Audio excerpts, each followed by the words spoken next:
Hola, soy Domi. Les voy a hablar sobre derecho laboral. Bueno, derecho laboral viene siendo la definición de aquellas líneas directrices o postulados que van en sentido a las normas laborales y configuran una regulación de las relaciones de trabajo con el arreglo a distintos criterios que puedan darse en las ramas del derecho. Como primer principio tenemos al principio tutelar o de protección. ¿Qué viene siendo este principio? Alude en sí a la función esencial que cumple el ordenamiento jurídico laboral.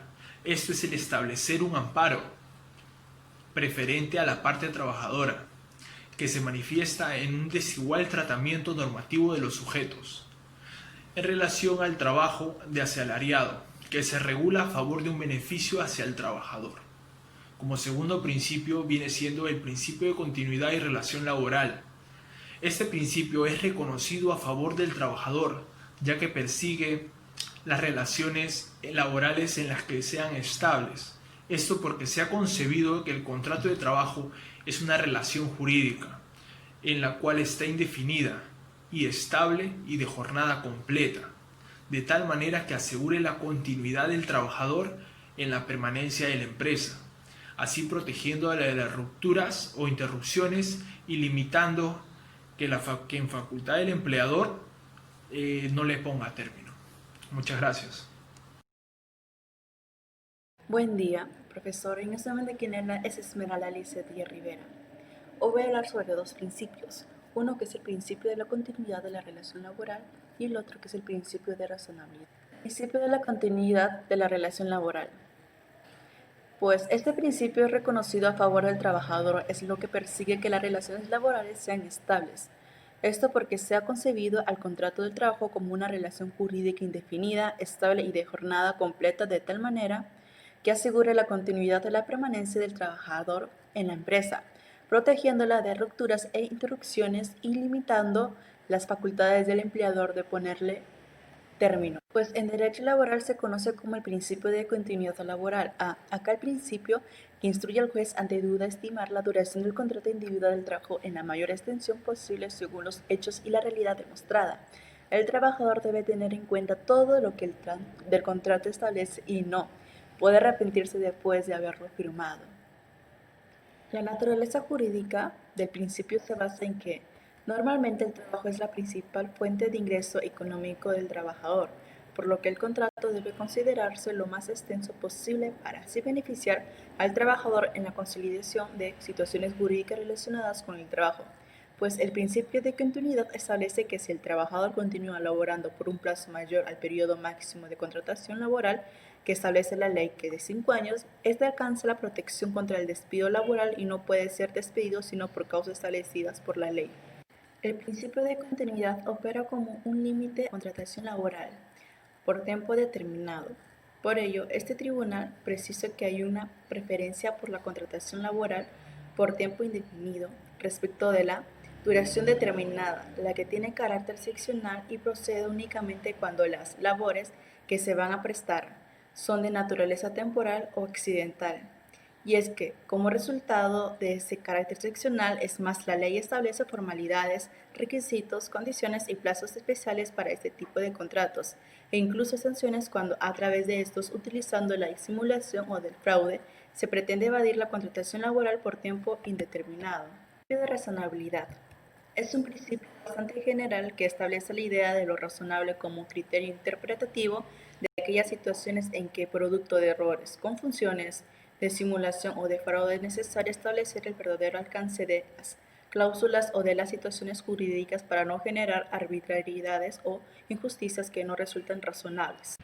Además, es un mecanismo de control o de interdicción de la arbitrariedad en el uso de las facultades discrecionales que el empleador, al fin de evitar conductas abusivas del derecho, para lo cual se exige que las decisiones que se tomen en ese contexto respondan a criterios de racionalidad, proporcionalidad y que no sean arbitrarias. Si bien la doctrina suele hacer distinciones entre el principio de proporcionalidad y el principio de razonabilidad, como estrategias para resolver conflictos de principios constitucionales y orientar al juzgador hacia una decisión que no sea arbitraria sino justa.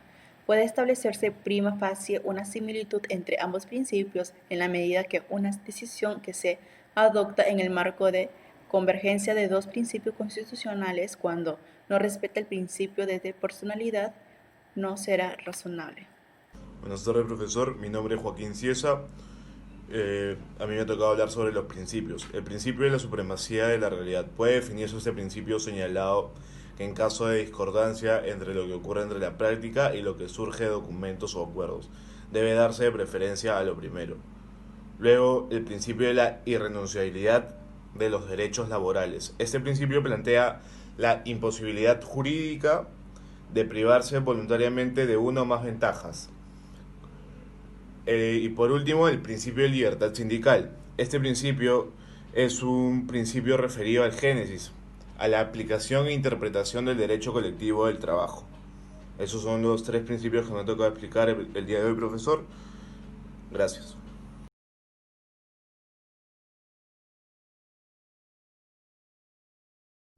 Buenas tardes, profesor y compañeros. Me llamo Lisette Nayeli Godos Grados y les voy a hablar sobre el contrato de trabajo. Es un acuerdo entre el empresario y el trabajador, en el cual aquí se establecen las tareas que va a realizar el empleador, la retribución económica que obtendrá por dichos servicios y, en definitiva, todas las condiciones que pertenecen al ámbito laboral. Aquí también encontramos los elementos esenciales del contrato de trabajo, que se establecen por identificación de las partes, que aquí pertenecen los nombres, apellidos, dirección y documentos identificativos de las partes que firman el contrato. Fecha de inicio y duración de la relación laboral. Aquí estos datos deben ser colocados, aunque sea un periodo de duración previsible. El domicilio de la empresa, ubicado el centro donde el trabajador irá a realizar las funciones. Descripción de la categoría o alguna profesión del puesto de trabajo. Explicar en términos generales de qué se trata el puesto de trabajo, cuáles son sus funciones principales y las obligaciones que tiene para cumplir. Monto del salario inicial y los complementos salarios. Los salarios y otros pagos adicionales, como por ejemplo por Navidad o por Año Nuevo. La hora, la duración y distribución de la jornada laboral que se va a dar. Los beneficios, la duración de las vacaciones. Los plazos, que son los periodos en los que se debe dar aviso para poder finalizar el contrato. Esto va tanto del parte del trabajador como del parte del empleador. Los deberes del trabajador en un contrato laboral. Aquí se tienen 5 puntos, que es como en toda relación contractual existe una serie de deberes tanto como para el trabajador como para el empresario. No hace competencia desleal con otra empresa trabajando con otras compañías del sector. Cumplir con las obligaciones y servicios que se firman a la hora de hacer el contrato. Seguir las órdenes que establezca el empresario en el desempeño de la actividad laboral. Y esforzar para mejorar la productividad propia y también de la empresa. Buenas tardes, profesor y compañeros. Mi nombre es Stephanie Pozo y yo les voy a hablar acerca de las obligaciones de la empresa en el contrato de trabajo. Una de ellas es dar de alta al trabajador en la Seguridad Social y comunicar su contratación al SEPE, que es el Servicio Público de Empleo, en 10 días como máximo desde la firma del documento. Luego se realiza una copia básica del contrato y se le entrega el documento al representante legal de los trabajadores. En caso de que no existiera esta figura, la copia se envía al SEPE. Si el contrato es superior a un mes y las tareas que debe realizar el trabajador no están escritas específicamente en el contrato, el empresario debe informar por escrito mediante un anexo sobre cuáles serán sus funciones. Una vez cumplida la firma de contrato, el contratador tiene que saber cuáles son los beneficios a los que tiene su empleado.